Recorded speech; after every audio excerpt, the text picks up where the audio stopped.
Hi, everyone. I'm Josh Jones. Thank you for joining us for today's webinar, Agile Sourcing Teams, Leading Them and Knowing How and When to Pivot, presented by Carrie Dan. I'm so excited that Carrie has joined us today. Her deck is awesome. I cannot wait for her to dive into the content. But before we get started, I want to introduce you to one of our friends from GEM, Zoe Wren. Hi, everyone. I'm Zoe. I'm so excited to be here today and to hear our great speaker, Carrie, share her learnings and best practices on leading an agile sourcing team. GEM is proud to be sponsoring this webinar as we strive to empower talent acquisition teams to engage their entire talent network and optimize sourcing efforts. We have a quick intro video to GEM to show you, and then we can dive into Carrie's presentation. If the video piques your interest and you would like to learn more about GEM, please reach out to us at sales@gem.com. Thank you, Joshua. Many organizations find it difficult to attract qualified talent that will drive the next wave of innovation at their company. And we're seeing this challenge across the industry, from large enterprise customers like Cisco and McDonald's to agile tech companies with amazing brands like Slack, Peloton, and DoorDash. That's why GEM was created, with the fundamental belief that the traditional ways of recruiting, like managing candidates from inbound sources like career pages, posting on job sites, etc., are no longer sufficient to attract the levels of top talent required to compete in today's digital economy, especially as it becomes harder and harder to find the right talent for key roles. So think data scientists, software engineers, or really any hard-to-fill role, because more and more companies are competing for candidates across the same limited talent pools.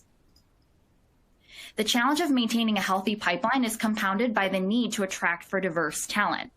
For organizations that value diversity, this makes the pipeline problem even harder because our inbound applicants don't always represent the most diverse talent pools, and we have no control over who applies. These challenges have driven companies to look at better ways to engage with talent where it is in the market. And that's why companies from Cisco to Twilio are taking a more proactive approach to engaging with passive talent rather than waiting for the right people to apply. That's why GEM was started. GEM's founders were engineering managers at high growth companies. As hiring managers, they quickly realized that the traditional tech stack for recruiting wasn't built to support the passive nurture of talent. Because ATSs were designed to track inbound applicants, this leaves most recruiting organizations stuck with managing relationships and passive talent outreach in manual, time-consuming, and error-prone processes like spreadsheets, one-off in-mails, and emails. This means a poor candidate experience, and so many miss opportunities in engaging with top talent when the timing is right. GEM was created to fill that void that exists in the market, a purpose-built platform to manage passive talent engagement and give recruiting teams that workflow, the automation, and analytics they need to be more efficient and consistently build great and diverse teams. And one of the great things about GEM is because all of these passive talent relationships are now tracked in one central place, you'll get much more visibility and predictability into your own hiring funnels, allowing your team to make more data-driven approach to recruiting and hiring.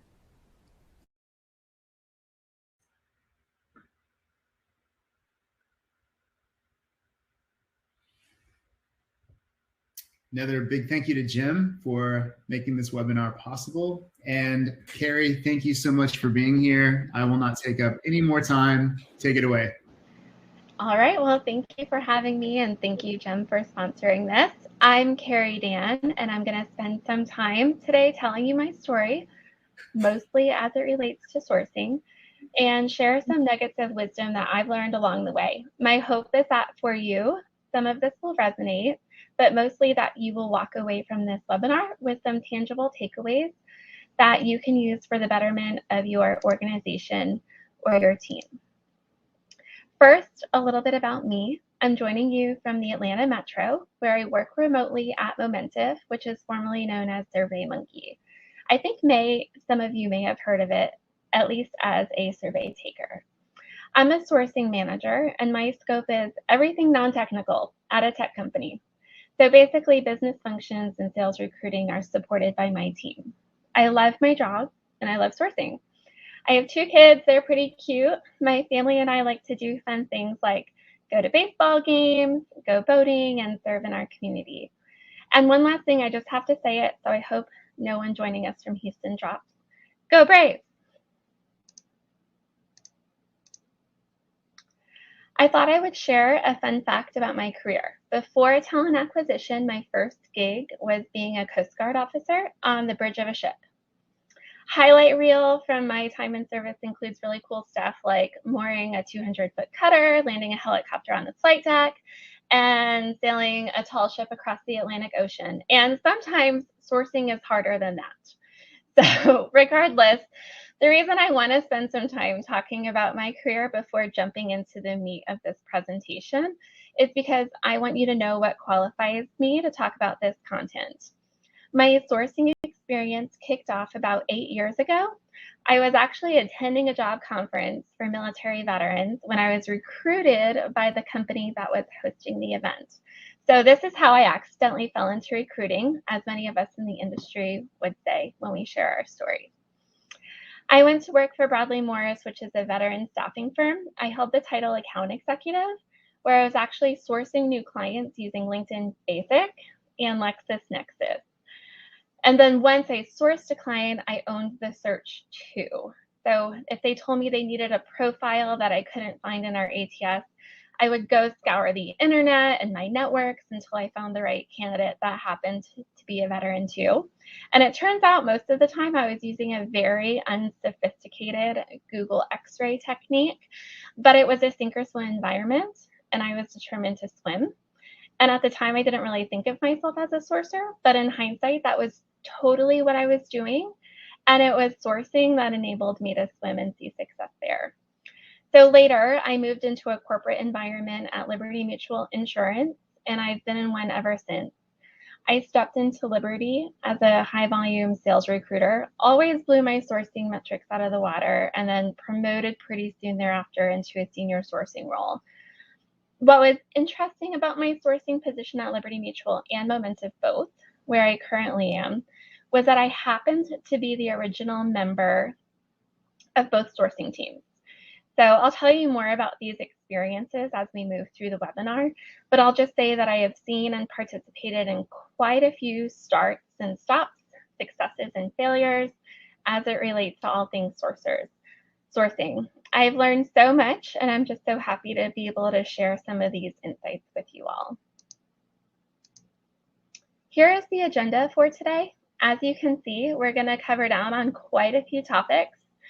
When I was first brainstorming ideas for this webinar, I wanted to title it, "What Got Us Here is Not Going to Get Us There," to explain that theme a little bit further. I believe that sourcing organizations are at a point in history right now where we're being called to do more, especially in the midst of the current market. The Great Recession, the labor shortage, heightened awareness of the need to diversify. I've heard mumblings from TA leaders that have been doing this 2-3 times longer than I have, that they've never seen anything like this. So maybe that's the first thing I've said so far that resonates with you. So while everything is go, go, go, and it might feel unnatural to stop right now and assess what's working and what isn't, I think it's really important that we do that. It's critical to go through the exercise at some point and regularly for every sourcing organization, because the reality is that there's likely adjustments to be made and pivots that need to happen in order for sourcers to continue to deliver without throwing their hands up in the air and burning out. So even though I'm not operating under that title, I am in many ways with that sentiment. So a lot of this material should address directions in which to pivot and hopefully provide some context around how. So our agenda for today is pretty broad. Literally, this agenda could potentially cover the scope for a 3-day conference. And I'm not going to stay high level on each of these topics because that would be boring. And I want you to walk away with tools on your tool belt. So that said, just know that I know I'm not going to be able to cover all the things, but I will go tactical with some of the things that are super important.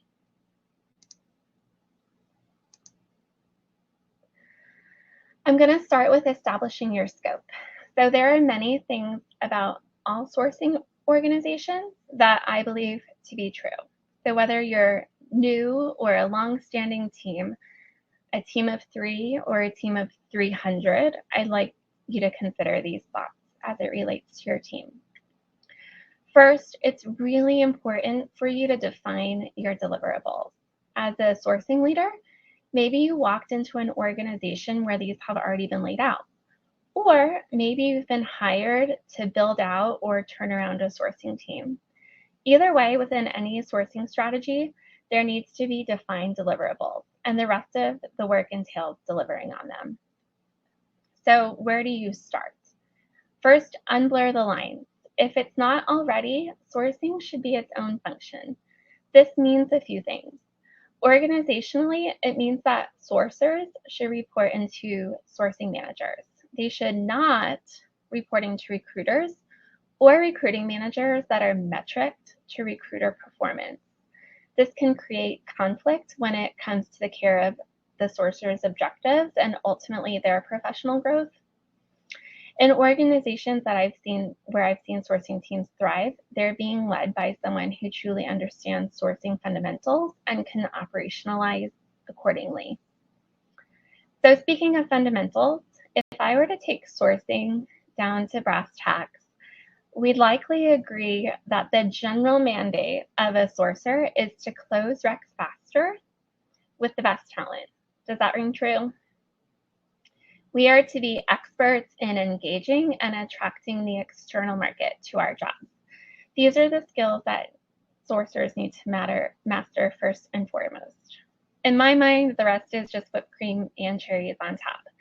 When establishing or reestablishing your team's scope of work, there are a few things that you do not want to do right out of the gate. So one of them that you don't want to do right out of the gate, please don't create a service list that is beyond your team's bandwidth, their skills, or their talents.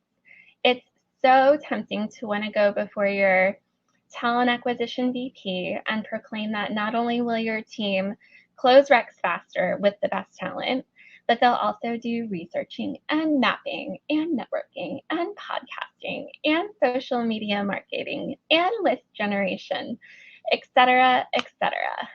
This actually reminds me of when we were getting off the ground at Liberty Mutual. We were a team of 6 recruiters that were good at hitting sourcing metrics. We were being called on to collaborate with over 100 recruiters and their respective managers. As we went live, we essentially waved a menu of sourcing services to the recruiting managers and asked them to take their pick. Madness ensued. So many different requests rolled in. There was, I think, 8 different services, 20 different business functions in a company that size that needed support, 30 different recruiters that were to be allocated to us 6 sourcers. There weren't really any defined timelines. We hadn't done it before, so there were no SLAs. So anyway, there was no way to really track success and measure impact.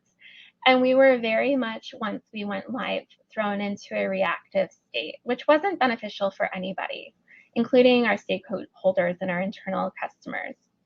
And at the time, I didn't realize it, but we were not at all prepared to take that approach.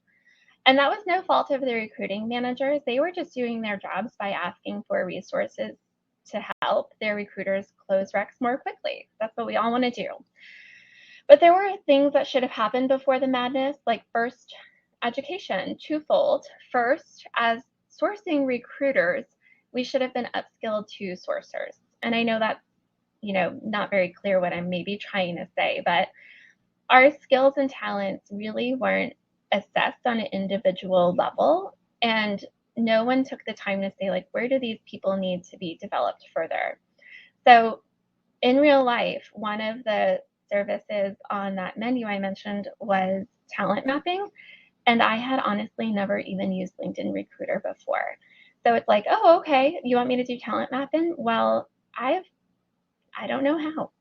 And so as leaders, I think it's really important to call out here that it can be very tempting sometimes to put the cart before the horse and assume that we can build the plane while we're flying. And in many cases, like, we're going to have to do that, but it's really important to understand the talents on your team and lean into the gaps and make sure that they're educated and set up for success.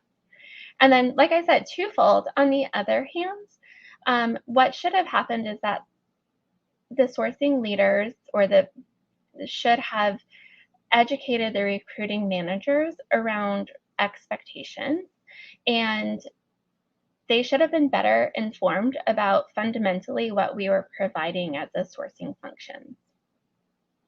They should have known exactly what they were seeing when they looked at those sourcing menus, instead of perhaps just being curious about it and asking for it to see how it would unfold. So the point I'm hoping to make with this story is that it's really key to start with fundamentals, both within the talents on your own team, but then also as it relates to how you work with your external stakeholders. Master your basic processes, and then, if it even makes sense, widen your scope. And then lastly, the thing that I want to talk about is measuring your impact. It's critical for so many reasons, and as a sourcing leader, it's your job to deliver data to the business.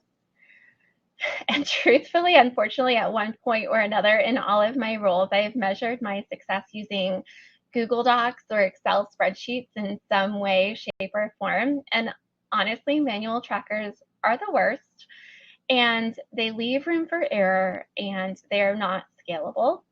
So a mature sourcing function really needs a CRM that they can report out of. At Momentive, we happen to be GEM users. We honestly love it for so many reasons. One, it overlays LinkedIn Recruiter in our ATS. It automates outreach campaigns.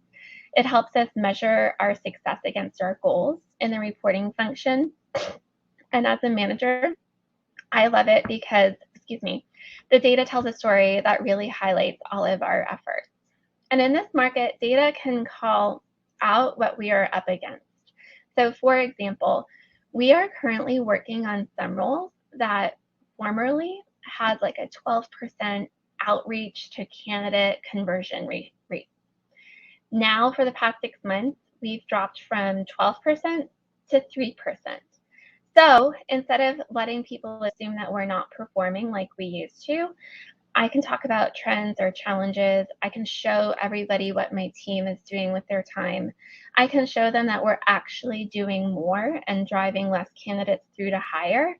And it is a much more sound story that I get to tell the business in a way that I'm showing up as an advocate for my team and for the work that they're doing. I get to tell them about the thousands of outreach touch points, hundreds of conversations, all the way through the hires that they do successfully yield. In addition to that, it helps me to guide conversations and ask good questions on my one-on-one things with my team. So these are just a few examples of why data is so important. Carrie, we've got a few questions coming in. Great, awesome. Benjamin asks, if sourcers shouldn't report to recruiting managers who are held to recruitment metrics, does that mean you don't recommend tracking outcomes related to sourcer activity?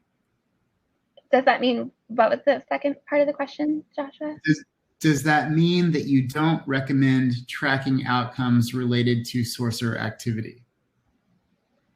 I do recommend reporting out on everything that has to do with sourcer activity. I think that the entire funnel tells the story, and I think it's really interesting to see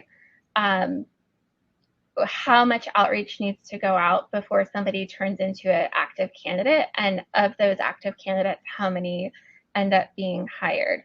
The reason that there are several reasons that I don't think it's a great idea for sourcers to reporting to recruiters or recruiting managers that are metriced to recruiter performance, because I think that they should be two separate functions that complement and serve one another. I think that it's the sourcer's job to support the recruiter, but I think that it can get really blurry when a recruiter is managing a sourcer, or somebody or a manager that's recruiting or that's metric to recruiting is metric to recruiting metrics as opposed to sourcing metrics. Great answer. Michael asks, how many jobs should a sourcer be expected to service at a time? Actually, if you don't mind, I would love to hit the pause button on that because I am going to address that later on in the webinar. Awesome. Thanks so much for the questions. All right, I'm going to continue on with establishing your scope. And again, I know that I said this in the beginning and I'm going to say it again. I really want you to walk away from this webinar with like, what should I do and what shouldn't I do? And that's why I'm spending time here and not going into all the things that really define what a sourcing scope is and what that would look like. So I'm going to focus on these couple of things that I feel like are really important. So building on the concept of these fundamentals, first, I'm going to say don't take a back seat. And so what do I mean by that? Hiring managers and other business leaders should know what sourcers are up to. Sourcers are not to be the talent hackers that have faded into the dark room in the background that no one is thinking about or talking about while this search is underway. They are very much to be an active collaborator in a triad partnership with the hiring manager and the recruiter. There should be a weekly sync with this team while the sourcer is actively working on the search. Even if this is not a standard practice in your organization, I would say it's probably still a best practice. The time is used not only to discuss the active pipeline, but it gives your sourcer the opportunity to come with content to the meeting and educate their partners on the external market and outreach updates. So as a manager, think about your sourcer sitting across from the table or in the same Zoom room from a very eager hiring manager. They're going to be embarrassed if they don't have anything to say. It's going to create an extra layer of accountability and really urge them on in a good pressure kind of way to show up and have something to deliver to that hiring manager and to that recruiter. Yes, the market is tough and they may not have candidates that are actively moving in the pipeline at any given moment. However, they should always have content that's relevant to the search. It builds in that accountability, it creates trust, and it brings both the recruiter and the sourcer closer to the business as they get pulled in closer by the hiring manager as that relationship forms. It creates more of that advisor relationship. The other thing that's really important is not to let stakeholders prescribe your work. You are in a functionally supportive position, but you are very much your own team, and you will be successful if you operate in accordance with your bandwidth and, again, the skills and talent on your team. I'm going to talk more about saying no when I discuss Agile sourcing teams, so more to come there. And worth noting is that I understand not everybody on this webinar is starting a new function, and you might have some very senior and tenured folks on your team, and you feel ready to give them more and challenge them. So I guess another question is, where do you go next? And my advice is to take on the extras that will make a true business impact. So for example, do consider starting talent pools with diverse referrals that come in.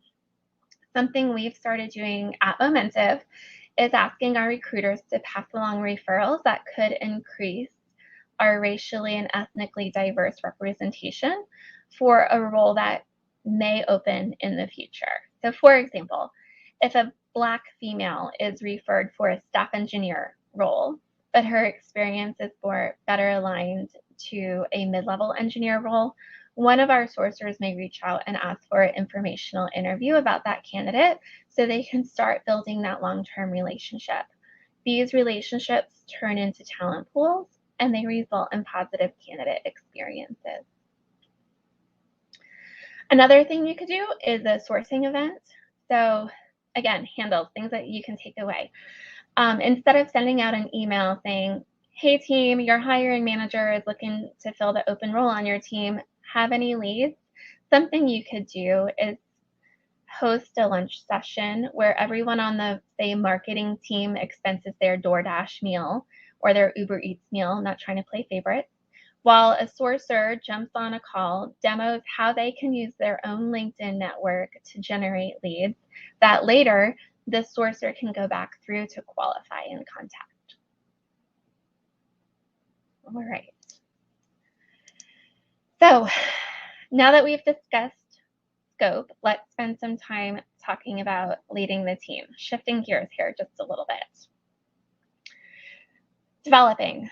It starts with onboarding, and it's all about continuing education. If you can't tell, I'm a big fan of education. It takes a village, especially in this remote world that we live in. It's really important as a sourcing leader for you to network your team across the business and across talent acquisition. In addition to making connections, it's important to have meaningful conversations and to provide each other with feedback. I ask recruiters to give sourcers feedback all the time. It makes them better. Good, bad, ugly, give it to them. If a sourcer has something to say about the way a recruiter is doing their job, I ask them to give that feedback as well. As a manager, I know it's important for me to upskill my team in that way. When giving feedback, we've adopted the best practice of using the SBI method. So SBI stands for Situation, Behavior, Impact, and this is really the framework in which we provide feedback. We also understand that when discussing intent versus impact, impact should be prioritized. Ultimately, we want to create a culture where we contribute to each other's success, where we celebrate wins together, and we're all growing, and we adopt that growth mindset as part of our second nature. So speaking of growth mindset growing, is the way I see growth happening the most on the individual level is when my sourcers become business savvy. They feel like badasses when they've shown up in front of our VP hiring manager to inform them what's going on in the market, or they've managed to provide them with their ideal A+ candidate. Part of my growth from an individual contributor to a manager was my ability to see things big picture status, if you will. When I'd sync with my manager, Becky, and talk about a tough search with a niche role or a hiring manager that wouldn't make a decision, she started asking this simple question: is this a sourcing problem? It sounds so simple, but it was great, because if it was a sourcing problem, I would work to solve it. And if it wasn't, I learned the art of controlling the variables I can control and how to communicate around those that I cannot. And if I just didn't know if it was a sourcing problem or not, that's when I had the opportunity to ask for help and to lean into her expertise. And so one of the many things that I love about my job here is that I've been here for 3 years and I'm still learning. And I would say that based on my experience, it's worth investing in your team in this way for so many reasons. But one of them is having a team of business savvy sourcers is helpful when you start to scale and make new hires, because now you have a room full of folks that are ready to teach, they're ready to mentor, and they're ready to lead by example. So a takeaway from this is I'd like you to challenge yourself when you're really conflicted about how you're going to invest your time and energy. Ask yourself, am I solving a sourcing problem? Okay, and last but not least, I'm going to talk about retaining. Obviously, retaining employees is not, it's beyond rocket science. There's so many variables that need to be taken into consideration. Again, I think continuous growth is an important factor in retaining your team, to give folks the opportunity to innovate, the space to be creative. I want them to feel empowered. And I tell them, I want you to feel empowered. Is there any way I can help you? How can I set you up for success? I think it's really important to come alongside your team in that way, to stay in step with them. Doing this will ultimately help you advocate for promotions based on what's expected behaviors and performance. And so I want to talk about the market of 2021. I think now more than ever, managers need to do everything they can to stay one step in front of the super competitive market for recruiting. I recently saw an article stating that there are more recruiting and sourcing roles open than there are software engineers. I've gotten so many messages about people wanting to network because they're standing up a sourcing org and they need to hire sourcers and they want to talk about what that looks like. And there's a part of me that believes there are more sourcer roles open than there actually are sourcers out there. And so that being said, I think it's critical for you as a sourcing leader to advocate for promotions for your team early and often. Of course, within reason. But if you have a member of your team that is there in 4 out of the 5 promotion criteria and really tracking towards success and full competency in the last area, for example, retain them by promoting them for the skills and the job that they will be doing within the next 6 months. I understand that not everyone will get a promotion every time, but generally speaking, at least people will be encouraged by the movement around them. And if at any point someone feels like they're in a place where they've stopped learning or growing, or that they can do the same thing somewhere else, making $10,000, $20,000, $30,000 more a year, they're much more likely to start answering calls from other recruiters and sourcers. So that said, one last thought there that I want to share.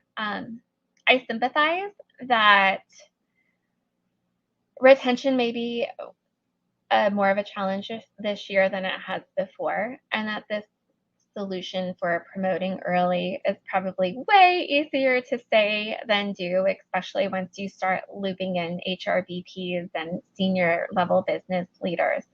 But in keeping with the original theme of this webinar, I truly believe that what got us here and won't get us there, and that when you start hearing things like, it's never been done like that before, or we want them to be able to perform and roll before we're willing to consider a promotion, this is where we really need to start shifting that mindset and gathering data points, because the sad truth is that we probably will be able to, given this crazy market. So, all right, here we go again. I'm going to switch gears to diversifying pipelines. Raise your hand if you've had at least 15 conversations this year around diversifying pipelines. I imagine that everybody's hand is probably up. So companies want to diversify their workforce and they're calling on sourcing teams to help. Again, this is a topic that could be a webinar in and of itself. But if I were to provide one nugget of wisdom, it's to build diverse pipelines by encouraging your team to start building long-term relationships with candidates. I've discussed the informational interviews with diverse candidates. To stay in that vein, something else I would suggest is incentivizing all your sourcers to similar conversations with talent they've identified in the external market. Make it a metric, or even just a point in your weekly manager syncs to ask about it. Either way, it's an investment of time that in the end puts you in the ready position for when a role they're qualified for opens up. Even if the first week a job is posted, there's 10 qualified applicants and referrals, there is still a really good chance that your diverse candidate that your sourcer already has a relationship with is one of the first people that that hiring manager can talk to and interview for that job. What's so beautiful about that is it doesn't slow down the ability to close the rec quickly with qualified talent. So something I know that not everybody will have the ability to do, but at Momentive, we've made the investment of making it someone's entire job. In fact, we've made it 3 people's full-time job to perform diversity sourcing in such a way that they're focusing first on the relationship. Their mandate is to talk to candidates that would add to our representation. I want them to learn about their career, their goals, their career aspirations. They're going to spend some time qualifying them, ensuring that the role that they're thinking they might be a good fit for right now or within the next 6 months, they're actually qualified for. And then they'll just maintain that relationship and keep the door open both ways until a job opens. And I'm oversimplifying it. There's a lot of details that comes to operationalizing this program, but it works. We've had a lot of success with this investment. So again, I know not everyone has a business case to build a team of diversity sourcers, but at the very least, I do feel like it's important to be intentional and to create some form of like I said, an incentive or a level of accountability around it, because otherwise it's something that could easily fall by the wayside. It's much easier to focus on what's right in front of your nose than it is to start to think about things long term, but it's worth it. All right. Now, Agile Sourcing. So the title of this podcast ended up not being what got us there, or what got us here won't get us there. It ended up being focused more on the Agile Sourcing team. So I'm going to spend a little bit of time here. I'll go a little bit deeper into this topic than I did the other ones. Again, because my goal for you is to be able to walk away from this webinar, that's something that you can bring right back to your organization, and to work efficiently and to have agility on your sourcing team is something that is probably a goal in some way, shape, or form for all of you. So I'm going to tell you a story highlighting some of the challenges that at Momentive we were facing as a sourcing team. And then I'll provide some further context so that when I jump in and start unpacking the concepts of these sourcing sprints, you can truly walk away with an understanding of how and why they work. So let's set the stage by talking about some of the challenges that we are facing as a sourcing team. I'm starting here because my suspicion is that this story will resonate with many of you tuned in. And I'm going to start with our best practices. So our sourcing best practices. In general, and this is actually going to start to answer the question that I was asked earlier about how many recs should people be working on. So in general, we like to keep our rec load numbers low so sourcers truly have the opportunity to focus. We believe that those most likely to actually drive hires thoroughly understand the roles that they're working on, craft interesting outreach with multiple touch points, and effectively engage passive talent. We also like to give the sourcer enough time to successfully accomplish this. So our data shows that when a sourcer spends less than 3 weeks on a given role, there is a very small chance that they'll actually get enough activity on that rec to drive a candidate all the way through offer stage, which is our ultimate goal, close the recs. So that said, it was very challenging to implement these best practices like low rec load, 3 weeks at a time effectively. There was always a ton of noise coming from the business. There was always roles that were on fire, squeaky wheels that needed to get the oil, and they were emerging literally on a weekly basis. And fortunately, sourcing has a grant at Momentive, so there are endless requests coming from hiring managers, from recruiting managers, asking for sourcing support. And I can't tell you how many times I had the conversation that sounded something like, well, I know you don't have bandwidth for this role, but can you maybe please just sprinkle some sourcing support onto it? And of course, when we're already operating in max out mode, I just want to say, nope, sorry. But realistically, as someone who recognizes that my relationships with my stakeholders are important, I got tired, I got nervous about having to say no, sprinkling just doesn't work. So sometimes I would say yes. And what would happen is that I ended up assigning a new rec to a sourcer who was already carrying a full rec load. And ultimately, it made the business feel better that someone was on it when really they were maxed out. And the only way they could effectively work it was abandoning something else or burning out because they were working 60 hours a week instead of 40 hours a week, or they were trying to cram 60 hours worth of work into a 40-hour work week. Either way, as their leader, I didn't like these options. So this is where the sourcing sprint solution comes into play, and this is where the idea was born. So for the rest of the time in this presentation, I'll walk you how we solved through, I'll walk you through how we solved for these issues and why it works.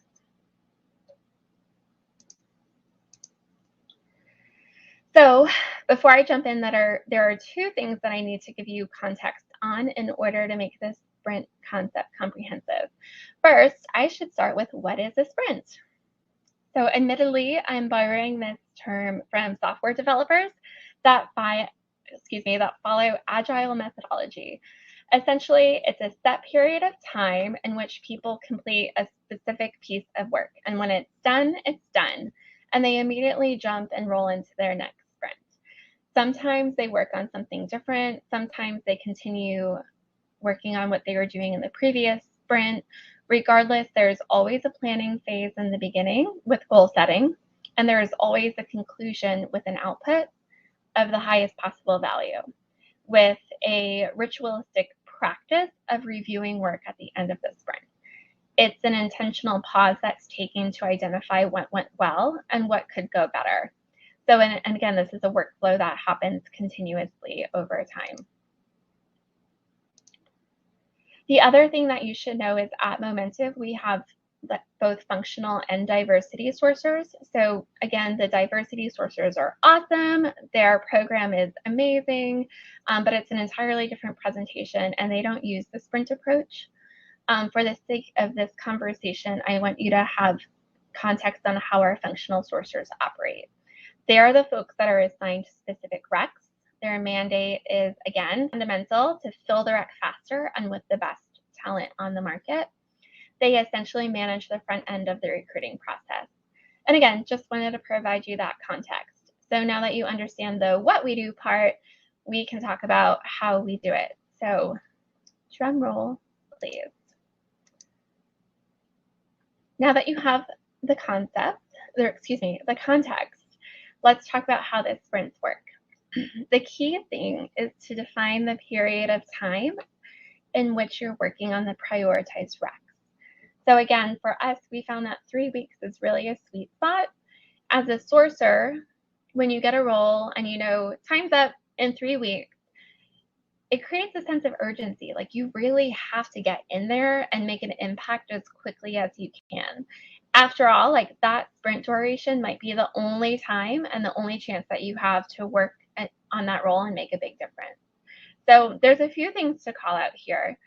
One, in order to manage this approach, you have to have less recs. So this is like where I'm really answering that question. You have to have less recs so you can dive really deep and get in the zone on the few that you have. Now, I know that less recs is not the answer for a number, and honestly, I believe that it's determined by the organization and function that's being supported as well as how niche the roles are. But generally speaking, let's say the ideal number of recs is 3 to 4 at a time. I would say a majority of the bell curve would be 3 to 4 recs. So in this approach, you have less recs. You can dive really deep and get in the zone on the few that you have. You're never actually going to close the rec if you're spread too thin and if you're in that sprinkling mode that I mentioned earlier. It's okay to work less recs in smaller bites because it's very possible that over the course of that same quarter, you're working the same amount or even more using this sprint method. If these are implemented correctly, no one can claim you're doing less work overall, and ultimately it sets your team up for more success. Another thing to call out is that once the allocation is locked in and the whole team is rocking and rolling on their sprint assignments, it's super important to limit deviations as much as possible. There's always going to be an appetite from recruiting and hiring managers to get sourcing support sooner rather than later than the next sprint. Fortunately, this approach provides a framework in which you can have that conversation that as a sourcing manager, I can use it to have conversations with my constituents. It helps me to study the pace of work that's coming in and getting delegated. Also, there's transparency around the way that we work. So there's no questions really that are asked when you say, well, I'll work on that when the next sprint comes around. It helps me to manage my team's expectations, but also the expectations of TA partners and hiring managers. And lastly, the last thing to call out here is to address the question that might have immediately come to your mind when I said 3 weeks. So it's realistic, and I know that to assume that some roles will take more than 3 weeks worth of sourcing support in order to close it. And that's okay in this model. After one sprint and another one immediately starts. Sometimes we'll roll right into the next sprint and keep the same job prioritized.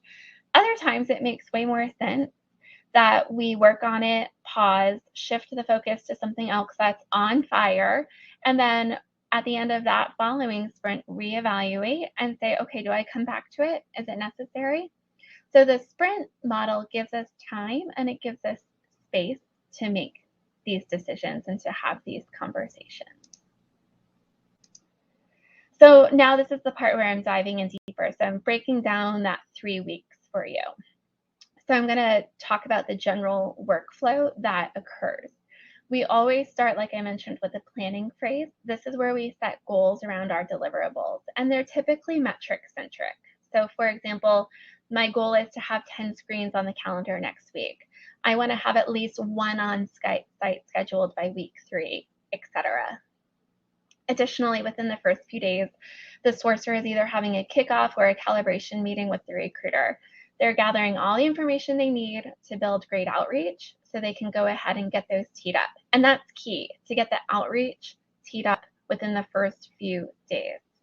I want to spend a second here unpacking this for you because, like I said, even if you don't run back to work and implement even sprints, this is a best practice you could walk away with and start using immediately. I call it end-to-end sourcing. I want to paint a picture for you on how you can maximize a 30-minute sourcing block. We all have crazy calendars. So imagine minutes 1 through 25, you run a search and you add 6 people to your project. Minutes 26 through 28, you add personalization for each respective candidate in your already built template. And minute 29, you hit send. Minute 30, you're done. This best practice eliminates the behavior of piling up candidates over time, then building your outreach, and then eventually hitting send a week later. It also kind of helps create the ebb and flow of like, I have no screens this week to, oh my gosh, I have 6 screens every day this week. It really kind of paces the work that you're doing within that time frame. So at the conclusion of each sprint, well, actually, I wanted to also mention one more thing about that 30-minute time block is that there should actually be more time on the sourcer's calendar to actually put their head down and source. Because if they're only working 3 to 4 recs at a time, that's less meetings, that's less hiring manager things, that's less clutter on their calendar, and they actually have time to do the work that they're called on to do. Okay. So now at the conclusion of each sprint, as I mentioned, the sourcer and the manager will review their work against their goals. I love it because it's a chance to celebrate wins. You can evaluate key takeaways. It's typically a data-rich conversation. It helps me understand how to proceed on this role. It helps me understand what's happening in the market and how I can best support my team and so on. And so last thing that I'm going to really cover down on is talking about why this works. So I'll say this out loud. Go ahead and steal this slide. If this is something that you think maybe someday you want to implement, you need to make a business case. This is what you would take to your manager. So I'm going to spend a minute here emphasizing the behaviors and the mindset that the sprint method spurs on. It creates an environment where there's a transparency of work and where there's collaboration. Leadership, the recruiter, the sourcer, they're all marching to the beat of the same drum. Everyone has all the information they need to drive success. Everyone's aligned to the same strategy and timelines. There's a pattern of sourcing work that's known by and supported by the sourcer's stakeholders, and it enables them in the best of ways to move swiftly and focus on creating a pipeline that will close the recs. We all know that sometimes the hardest part of the job is keeping all the balls in the air.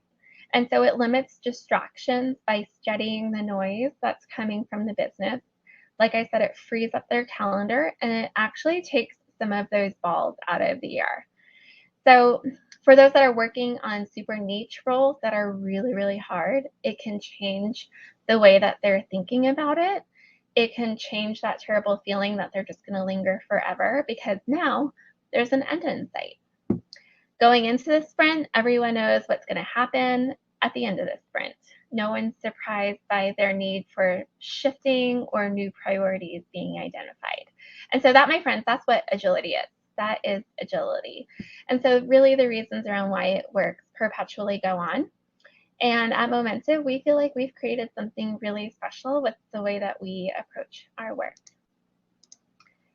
And that is it for today. Thank you so much for listening to all the things that I had to say about sourcing and leading sourcing. I do have to throw it in there because of the market is crazy that I'm hiring. So feel free to reach out if you want to join my team. And thank you so much for tuning in.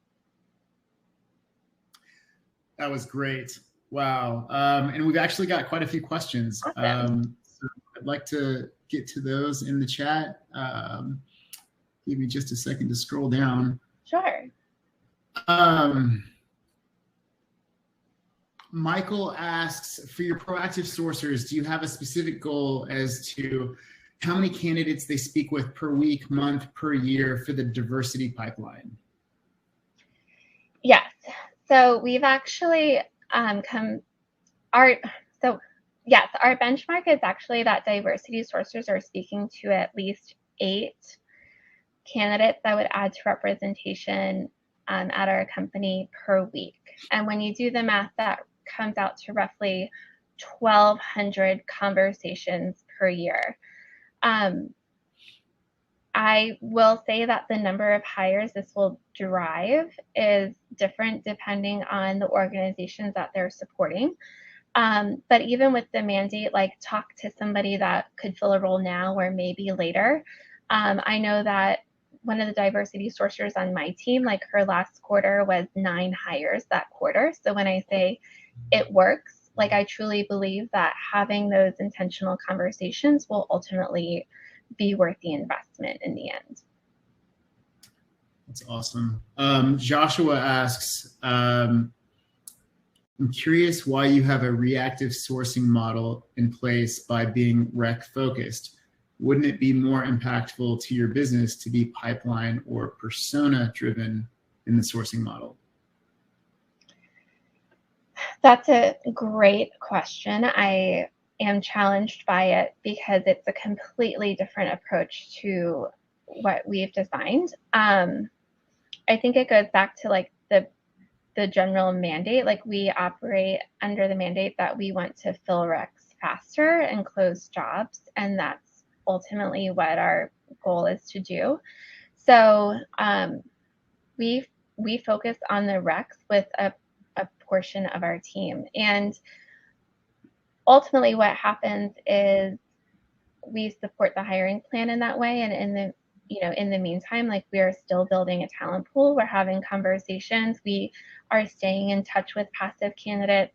And it's almost like if we put the recs first, like the rest is falling into place because, next time a position opens, like you already have a project with 500 people in it from the last time that you worked on it. And what do you know? You've already talked to 10 of them. And in many ways, it's a talent pool. And with GEM, we're able to create sequences that nurture those candidates that we've previously spoken with so that we can stay in touch with them over time.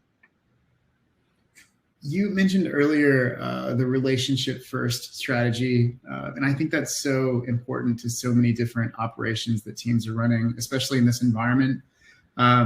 You've got candidate ghosting, you've got don't start. So I think if you can lead with a relationship, it's just going to make the process a lot more effective. Do you have any examples where relationship first strategies have helped with your diversification of pipelines? Yes. So I believe it was even before we set up the diversity has always been really important at Momentive. And so before we even set up the diversity sourcing program, there was a lot of intention around building these relationships. And I do recall having a conversation with a Latinx woman, or a Latina woman that was a sales leader, and she was awesome. And I thought she was great. And unfortunately, like, she was not qualified for the role that was open because of like a very specific piece of experience that the hiring manager was looking for. And I kept in touch with her. I thought she was great. And in fact, like, I asked one of our sales leaders in the organization to have a conversation with her as like an informal, informative interview so that she could get to know her and build a relationship within the business as well. And so the example of this relationship first strategy working is because the next time that female sales leader had an opening on her team, this person that I mentioned, this candidate, was the first person that came to her mind. So literally, as we were having our intake meeting with the recruiter before the job was even posted externally, that sales leader asked me if I could get her back in touch with that candidate so that she could interview for her open position. And so I loved that, and it was just a testament to, that was actually one of the stories that we talked about as we built out this diversity sourcing model at Momentive, where we talked about how important the relationships were, because we thought to ourselves, if we could have more instances of that happening, and if we could scale that in some way, let's do it. Like, we were up for the challenge. That is great. We are almost out of time. We might have time for one more question if you talk fast. Okay, I'll try. You mentioned earlier sourcing sprints, which I think it's amazing. It keeps everybody kind of in tune with each other. There's transparency, but I also suspect that maybe there's recs where this strategy doesn't necessarily work. Have you ever abandoned that process and said, maybe this isn't the right strategy for this rec? Yes, in fact, so when we were evangelizing this idea of how we would approach work, like, that was the first thing, is that everybody started asking, like, I want to think of the what ifs. And the truth is, like, this framework actually works really well for most of those what if situations. The only example that I can think of that happened in real life where we just we pulled somebody off of a sprint in the middle of that 3-week cycle was literally like 4 recs got closed down at once. And there was no need for that person to invest any more time working on those recs because there was no future insight for when they may reopen. And so that's the only time that I can really think of that it didn't work. But like I said, sometimes like you need to roll work from one sprint right into the other, and that's kind of telling the story for those niche, hard to fill roles. And sometimes you're working on volume roles where you have 10 account executives that are open supporting the same organization, and you just fire everything that you can to make the biggest impact that you can in that 3-week period of time. But what you're not doing is keeping somebody assigned to that all quarter where they're burning out, they're feeling like they're same conversations over and over again, they're getting bored, and they just start answering other calls from recruiters. This has been a great presentation. I did notice that you included your email address in one of the slides, so I'm going to assume that it's safe for people to reach out to you. Sure, yeah. Maybe some extra questions, or if they just want to say hello. I think you're a great person for everyone on this call to be connected with. Thank you so much for all of the contributions that you make to our community. Thank you to Jim for making this webinar possible, and thank you to Zoe for being on this call. Everybody on this call is pretty easy to find, as on the presenter side of it, at least. So if you have any questions or just want to say hi or have suggestions for future content, please reach out and say hello. The webinar was recorded, so keep an eye on your inbox tomorrow. You will receive an email that will contain a link to the recorded session, as well as your HRCI and SHRM credits. And with that being said, I think that's a wrap. Thank you. Thank you, everybody. Bye, everyone. Bye-bye.